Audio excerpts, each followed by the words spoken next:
केन्दुझर घटगाँर अधिष्ठात्री देवी माँ तारिणी एप्रिल 9 रु माँ पीठरे आरंभ हेब 82तम चैती पर्व जहाकु नै तत्पर होई पड़िछंती उभय मंदिर और जिला प्रशासन। 7 दिन धरी महा आडंबर रे पालित हेब माँ चैती पर्व।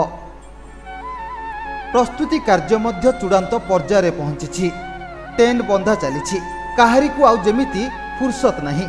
किए बाउंश बांधिबारे व्यस्त तो आउ किए रंग देबारे व्यस्त। दिन केईटा परे माँ पीठरे जमिब भक्तों भिड़। 7 दिन धरी माँ सुनावेश भक्तों को दर्शन देवे।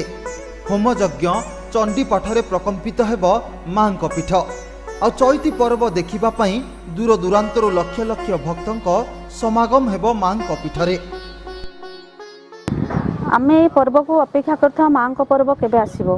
माँ पर्व चैती पर्व अपेक्षा करता 7 दिन धरी माँ सुनावेश देखापी भक्त मान सब अपेक्षा करथांती। यही टाइप रो आमर सब सांस्कृतिक कार्यक्रम थाए पाला प्रवचन बहुत प्रसाद 7 दिन धरी प्रसाद भी बंटा जाए लोकं को। आमर ये चैती पर्व बहुत आनंद रे आमे उत्साहित करूँ आनंद भी हो। आम 30 रु 35 पूजक नियोजित रहीमु। आ भक्त मैंने केमती शांति शुक्लार दर्शन करेंगे यथासंभव आम चेष्टा करूँ।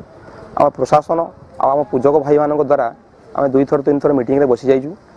खास करी भक्त मान पणा संक्रांति उपलक्षे गोटे कि 2टी नड़िया भोग लगाई परामर्श दि जाइए। जदि आप अत्याधिक भोग लगे ताहले आप द्वारे शुणी पाखे माँ को भोग लगे पारे।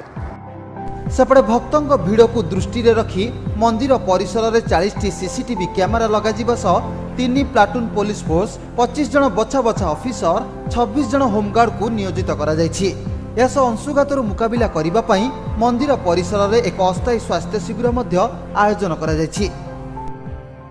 माँ तारिणी प्रसिद्ध चैती पर्व एप्रिल 9 तारीख ठारू 15 तारीख पर्यंत 7 दिन व्यापी कार्यक्रम हम। प्रति वर्ष पर वर्ष विभिन्न सांस्कृतिक कार्यक्रम बाजीपाला प्रवचन और माँ 7 दिन व्यापी सुनावेश हम। विशेषकर पणा संक्रांति दिन जेहेतु 2 लाख ऊर्ध श्रद्धालु समागम हो एथि मंदिर परिसर को ट्रस्ट बोर्ड तरफ टार्पुलिन छाणी कराई अस्थायी बारिकेड व्यवस्था कर श्रृंखला दर्शन भक्त 2टी लेखा नड़िया नहीं मंदिर मध्य को प्रवेश करेंगे और माँ सुनावेश हम। से माँ ये चैती पर्व पर मंदिर प्रशासन एवं ट्रस्ट बोर्ड समस्त कर्मचारी स्थानीय स्वेच्छासेवी विभिन्न संगठन सत्यसाई सेवा संगठन गायत्री परिवार एवं स्थानीय पुलिस और जिला प्रशासन सहयोग करेंगे जद्वारा कि माँ 82तम चैती पर्व श्रृंखला सहित हम। और आशा करूँ विशेषकर पणा संक्रांति तथा 7 दिन कार्यक्रम श्रृंखला सहित हम बोली आम विभिन्न प्रकार 3टी पर्यायर प्रस्तुति बैठक शेष कर सारे और अंतिम पर्याय बर्तमान आउ मात्र 8 दिन बाकी रहा। आशा करूँ निश्चित भाव में समस्त प्रस्तुति श्रृंखला सहित हम। आशावादी अच्छे भक्त मैंने श्रृंखला दर्शन करेंगे और समस्ते सहयोग करेंगे।